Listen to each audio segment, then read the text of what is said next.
Մի օրինակ կա, որ ամենաշատ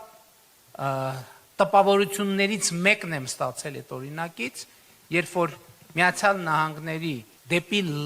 լուսին Ապոլոն ծրագրի մեկնարկի համար աշխատել են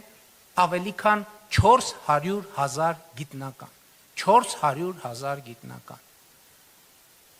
Սա նշանակում է, որ եթե այդ երկրում լիներ ոչ թե 400,000, այլ 250,000 գիտնական, այդ դարակազմիկ ծրագիրը պարզապես տեղի չէր ունենա։ Մենք իհարկե մեր հազարամյա պատմության ընթացքում երբեք չենք պլանավորել եւ ցավոք այսօր էլ չենք պլանավորում թռնել լուսին։ Եվ դրա համար կա ընդամենը մի պատճառ։ Այդ 400,000